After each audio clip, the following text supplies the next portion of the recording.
Broadcasting from the business capital of the world, this is the Podcast Business News Network. There's a word that's being tossed around a lot these days. And when you hear this word, you have a picture of it, potentially.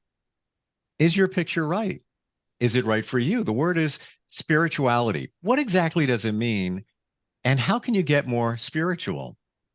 And how can it really embrace your life and really change your life? We're going to talk about that today. This is the Love and Connection podcast, courtesy of somebody who is very spiritual, helps people all the time as an amazing therapist. And she's with us today. Rhena Miller is here. Welcome. How are you? I am well, Steve. Thank you for inviting me. And we'll start with, why are we calling ourselves the Love and Connection podcasters? And the reason I learned that love and connection is the most important thing to me in this wacky life is because of my journey with illness, aka growth of my own spirituality connected to my mother's death. Okay, so I will let you know. Back in 86, I left the Catholic Church, didn't think about spirituality or religion for about 12 years. Then I learned that I had petit mal seizures. Then doctors said, oh, now you have lupus. This is in 1998, and you'll be on our medication for the rest of your life. And that's not really the way I was planning to go about this journey or this diagnosis. And I said, I said, I'm going to take this on as a spiritual, physical, and emotional issue, and I am going to heal. And I just sort of put that out in the universe and to all my friends. And I had already planned a trip to Venezuela where I was visiting a friend I'd actually prayed for at Boston College, where I didn't fit in. I was like, God, is it me or is it them? How come I don't fit in here? Please help me find someone with whom I fit in. Whoops, she came in the next week into my room. We chatted all night. I'm on my way 12, 14 years later to go visit her in Venezuela because she's just had a baby. She suddenly calls me before I get the reins. I just heard of a physicist who's created this major protein diet. It cures 102 illnesses. Long story short, I went on a major protein diet. I started to learn to meditate. Buddhists gave me the word God in a prayer. I felt excited to take it back from somebody different, and I healed myself. And the other part of this miracle to me and growth journey to me was 2 days later, my mother died.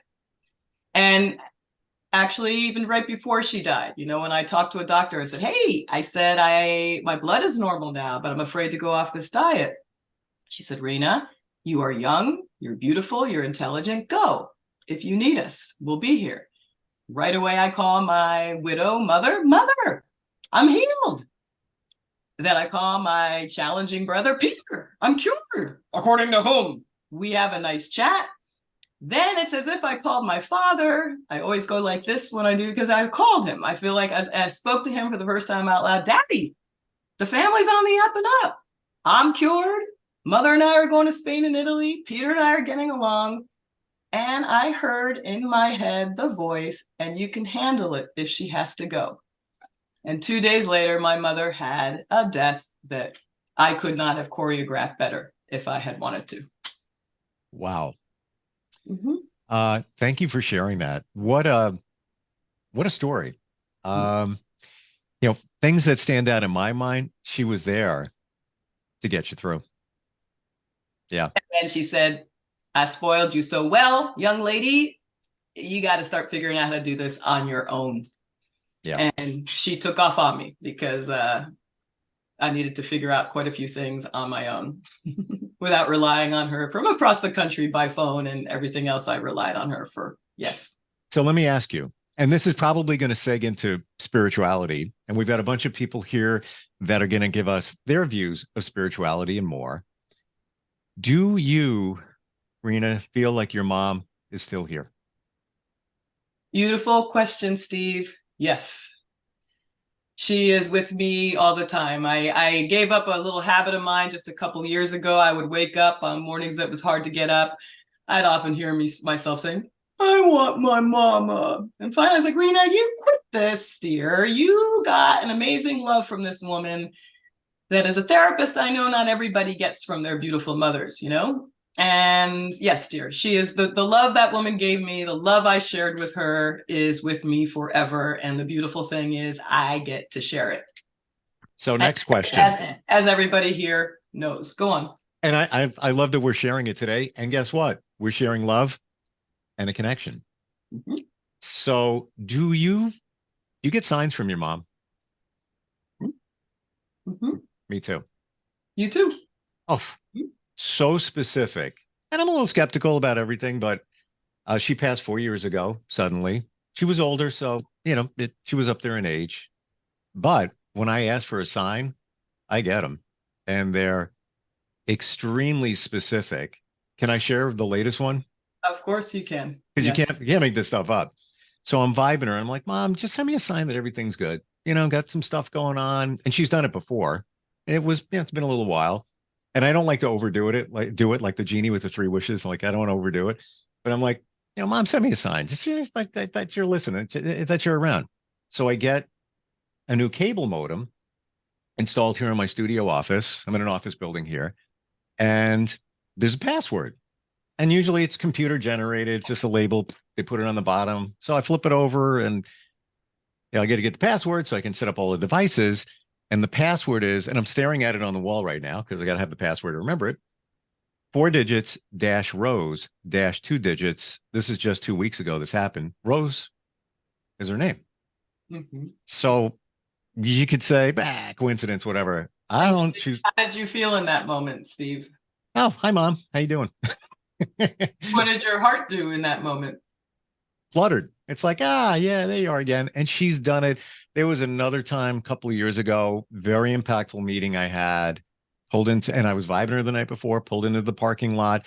And I'm like, Mom, just make sure this goes well. This is just, I need you now. Just, show me something. And I'll never forget. It was 9:22 a.m. I looked down in the console of my car at an energy drink, protein drink, and the expiration date is her birthday. Mm-hmm. I choose to believe that was a sign. You can't. Okay, you can have some people say, well, 1/365 chance. I got you there. Nobody here is going to argue with you now. Steve, one moment. Sorry to interrupt. Next is Phil. Phil's going to give us a little brief on love and connection and why he is here with us. Go ahead, Phil. Thank you, Steve, for sharing about your beautiful mama too. Hey, Right, Phil. so hi, I'm Phil, and I'm part of the collection here that Rhena has assembled for us to talk about this sort of thing. The story that I have that I told Rhena about early on is the story of my father, who is a Holocaust survivor. And his story is not one of being caught and having to go to a concentration camp. His story is one of being cared for and protected by total strangers. He and his family fled from France, from Germany into France, and then into Italy. And at every step of the way, complete strangers stepped up to take care of him, his father, and his family. And there were times when he was a woman in Italy declared him to be her fiance and literally dragged him away from a firing squad. There was a time another time in Italy where he and his father were given a place to live, a house, and made sure that they had food in the middle of one of the hardest winters of that time.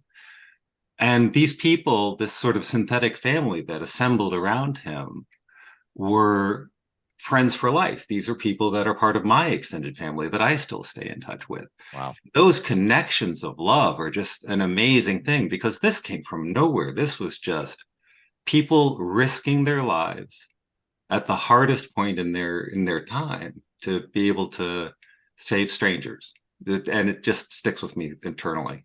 Amazing. And talk about love and connection. It is just that. It is if we did nothing else, if we just reached out to strangers with love, I think everything would be fixed. I think it's that simple and that hard. And a beautiful thing I want to share, because next is Jonathan. But one thing I want to share is this story of his father and how it helped me one day when I was having a hard time with racism in Portland. And I'm on a walk and I just say to Phil by text, Phil, all right, well, I'm sure it was worse for the slaves and it was worse for your father escaping in Holocaust. And the line that I read, which was everything that I needed, was, and he experienced more beautiful, kind people in his journey than he did nasty people. And that was all I needed to hear. And that was just a anyway, let's go on. Let's go on to Jonathan, or what go see. What were we gonna say? I just want to add before we end Jonathan, I'm sorry, Phil's story is the fact that he's still connected. There was a connection to these strangers. Like, wow, it's like mind blowing. It's a miracle. What happened with these people, but then the connection continued. That's so beautiful. Yep, there are connections that last into my family, my sister's family, spread across oceans. And his story is still healing others. Yeah. You know what? Great point. Great point. So we have Jonathan. Jonathan, what's your connection to Rhena? Well, I've met Rhena in passing, and as you know, just connected instantly. And hearing the way that her life has gone and the way that mine has, it basically led me to help me find the conclusion, which is spirituality is life. Life is spirituality. And in many ways, my life's been governed by that big existential question. In every walk of life, kept me awake at night, made me question my actions in the moment. And much like spirituality, there's always that question of, well, what exactly is it? No one really knows. Everyone has their own answer for it. But to me, the answer is love and connection, finding common threads, common people who you meet along the way. Those touch points with people who I've connected with, that's defined my journey. And I was raised that way, much like Rhena, early life was completely defined by being inside the church. And then leaving that, you don't have a structure anymore. You don't have something in your life that's pointing to, this is the answer. So you have to discover it for yourself. And it's been through people, and the people on this podcast understand that, and they know, and hearing their stories and connecting with them is what has brought me here today. Do you think that a lot of people are interested in spirituality, but because many connected to religion, sometimes they go like this, I don't want to deal with it. Maybe when I'm ready, and they put the block up. But Certainly. yes, right? It can be connected to religion. Certainly. But not. Any question of what does it all mean? Any question like that is spiritual. What's the point of this? If you're ever working on something at work and you're like, this doesn't make any sense. Why am I doing this? That's spiritual. That's existential. I find it interesting, and just what you said is it makes us think that there's no manual. I can't just go online. Here's a spiritual manual, and that applies to everybody. Step 1, 2, 3, and 4. You got spirituality, having a great day. Oh, fun. Sunshine, rainbows, lollipops, and butterflies. It doesn't happen that way. You need to figure it out for yourself, because spirituality, doesn't it look different to everybody? Mm-hmm. I don't, it's my turn. I'm Hilda. Hi. Hi, Hilda. I don't think it looks different to everybody. I think the outside shell might be different, but the inside feelings and responses are similar. I was just thinking about the various. I'm in a spiritual community, but the feeling I get within that community is sort of magnified in the moment. But I'm thinking again, the connection. Well, when I'm just thinking about how I've been helped along both physical journeys, emotional journeys, spiritual journeys. It's ultimately people who give me something that sustains me. Like right now, the world is, gosh, it's such a mess, and there's so many horrific things. And I keep thinking very directly, my people are involved. I'm Jewish, and I just feel that there's a lot of problems because of the disconnection. But I met Rhena when I was hiking in the woods. I love hiking in the woods, fulfilling, spiritual. And this woman was sitting there sobbing and crying. And what I did is just walked up to her and I said, "Oh, darling, do you need a hug?" And that's what I did. I just held her while she cried. And it was just something I had to do. And that to me is what I've felt from others who've come to me and helped me in some great need sometimes. And a beautiful thing, if I might add, I mean, just what you, yes, there's no coincidence. I met Hilda at a time when I needed her, and I got to spend a lot of time with Hilda and her husband. And oftentimes when I left that home, after we chatted and she made an amazing meal, I would walk out saying, "Hilda, my mother thanks you right now, because Rhena was needing some love that I was getting in their home." You answered the question that I was going to throw out there was, do you think it was a coincidence or not that you guys met? I don't think so. I was meant to meet Hilda, just as I was meant to meet all others here, including this one. And okay, so Yep. G. Yes, hello. I'm G, and I have the pleasure of kind of going last after hearing everyone's, amazing journeys, because I feel so similar to the other people here that it really is, not only a statistical miracle that like each of us exist, right? The odds of us becoming full humans are insane. And yet here we are. And not only that, but the same idea is true for all of the help that we receive on our journeys. I feel so blessed really to have such wonderful people in my life, not only here in this podcast, but to have met so many amazing mentors in such unlikely places, that I totally agree with Jonathan that love and connection is spirituality. And I think that the most growth that I have done in my life in terms of spirituality has been in conversations of love and connection with other people. And I think that bond between humans really is what kind of allows us to connect to that spirituality. What do you say to somebody that's listening, watching, and they believe there's more to their life? There's got to be more to it than this. Something's missing. How do they find spirituality? How do they get more spiritual? Gee, what would you say? What would you suggest? Oh, we're going to Rhena. Go for it, Rhena. As a therapist, this is one of my first questions I love to ask brand new clients. I say, were you raised with a religion and where are you at now? And then they share their story. And then I say, would you like to hear mine? And they say, yes.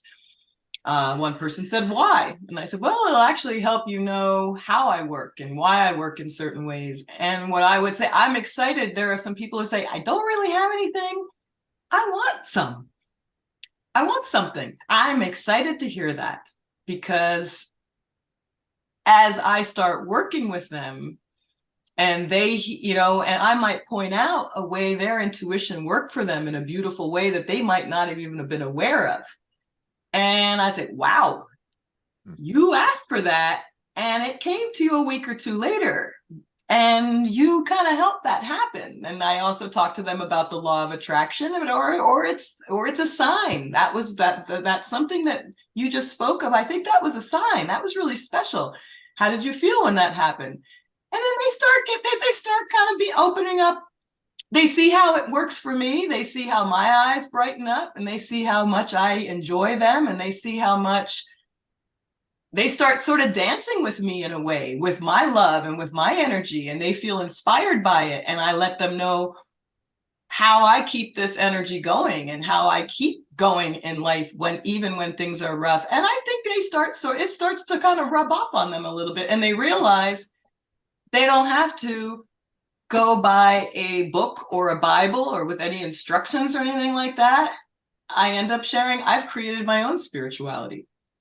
I've taken little pieces from maybe a little bit of Buddhism. Sure, I was excited about the word God because I grew up with that word, but I always want to tell people my God is not Christian, nor does my God have a gender.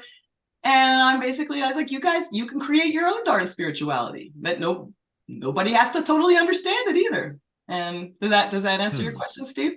It does. And I agree with it, because in my journey, I'm the same exact way. I was raised Catholic up until a year and a half ago. I would be a lector at a church. They asked me to read. You have a great voice. Come on down. I'm like, sure. I'll help you guys out. I didn't know what I was reading. I'll be honest with you. I didn't. And I didn't feel like the vibe was me anymore. And not that I was raised very religiously. Then I went to a Christian church, and it's okay. I don't go there for the religious aspect. I go there for the people. I go there for the love, the vibe, the feel. But then I had a realization, at least to me, that my spirituality is this thing called a universe that supports us. I don't know what it is. I don't know what's going on. But then I'll talk to my friend Trish, who is very religious, and she'll say, well, wait a minute, who do you think created the universe? I'm like, all right, let's not go there. We're not going to talk, because maybe that's a belief. Maybe it's not. But I believe something supports us. It wants the best for us. Do the right thing. It wants the best for us. But I'm still learning. I'm still putting the pieces together. What do you think, Jake?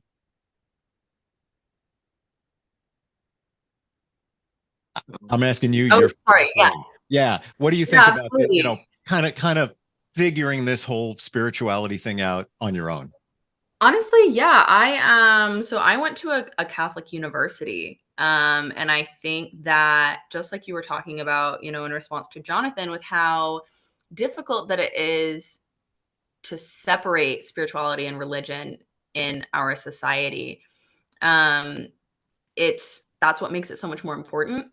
And it ironically was within such an intensely religious environment that I found spirituality, in kind of a rejection of that, because, a lot of what was happening at that university really didn't align with me morally. It was really tough to be like a queer woman of color in that space.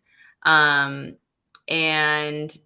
yeah, to kind of dig deeper into love and connection, in those spaces, I think really just goes to show that they are quite different, and that your feelings toward one don't necessarily dictate your feelings toward the other. And I think this also just like segues to me as like we're all talking about, finding our spirituality and digging into it. I'm curious, Rhena, you've been talking about the journey not only of your life, but you're also like quite specifically on a journey moving east right now. And I'm curious how that's, really what you're finding in spirituality through that journey, how you feel like it's connected, all that. Thank you, G. How much time do we have, Steve? How are we doing for time? We have a minute and a half.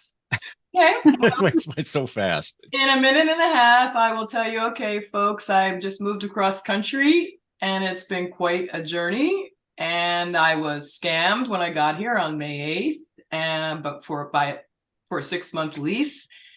And what I can tell you, I've been a nomad, waking up in about 16 or 17 different homes along this way.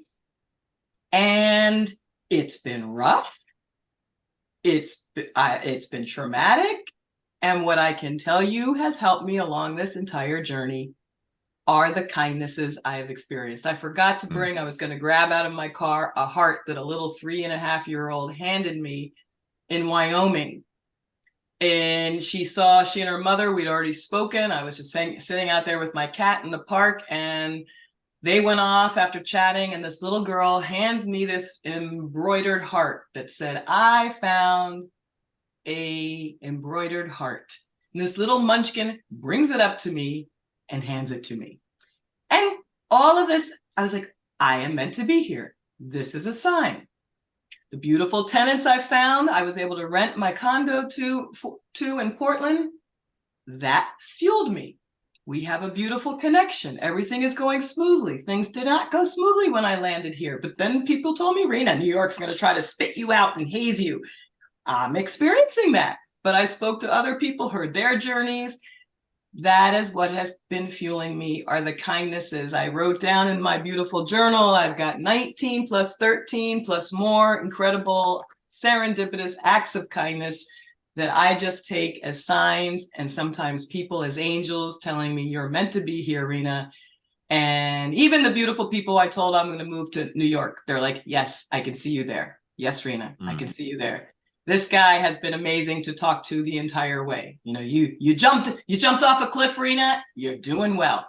And he's been an amazing cheerleader the whole time. And now I'm staying in his home for 10 days because I needed I needed some love and connection. I got out of New York after I got my year lease. And now I'm here in Maryland getting some love and connection from him, and leaving his house today to go get some from another dear friend of mine that I knew since 1986. Amazing. And I can't wait, Rhena, to read your book based on your journal. Seriously. That's what some people are telling me I'm going to have to do. Thank you. Thank you. Thank you all for being here today. It's given a lot for us to think about in terms of spirituality. Maybe answered some questions that we're trying to maybe answer. Rhena, if somebody wants to connect with you, maybe show some love or get some love or just kind of figure this out, how do we find you? I have a website, rhenamiller.com.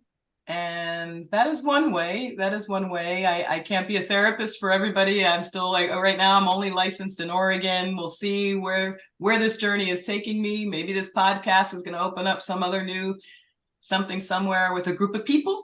I want to team with people. I do want to bring this love and connection in some way, more ways to the world. And we're going to be coming back. We've got about 5 more sessions. The theme, love and connection, in many different ways. We're talking about technology, creativity, fear, and food. We're going to weave all of that into love and connection as well. This has been great. And I thank all of you for being here today. It's been fantastic. Nicely hosted. Well, Yes. I think I asked the questions that people might want to answer, get the answers to, and just, hey, I'm wondering about the spirituality thing too. It's all part of our journey, but I look forward next time I get together with you, Rhena, and maybe with you guys somewhere along the way too. Thank you so much. See you next week. Yep. Thank you. Thank Bye. you. Thank We'll you, be right everybody. back. Are you looking for even more of the podcasts and hosts that you love? The Podcast Business News Network is proud to announce that you now have even more ways to listen live. Check out the MyTuner Radio, online radio box, and Simple Radio apps on iOS and Android, or find us online. Search for Business News Network on mytuner-radio.com, or search Podcast Business News Network on streama.com and onlineradiobox.com/US. Take your podcast on the go and don't miss a minute of the action.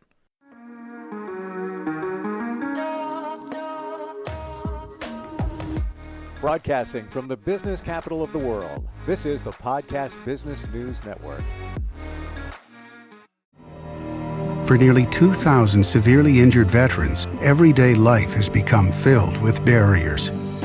Day-to-day simple tasks can become pretty daunting. I have to carry my chair up 2 flights of steps or have somebody do it for me. What scares me the most is just the falling.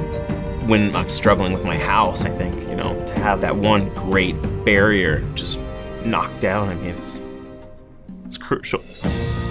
Home for Our Troops is a wonderful nonprofit that builds a mortgage-free, fully adaptive, handicap-accessible house. And there's no catch. It'll be our very first home that we've ever owned. This is a game changer. This is where your life begins again. We need you to join us in completing this important mission. Please visit hfotusa.org and help build homes and rebuild lives. Because of you, everything's going to be okay.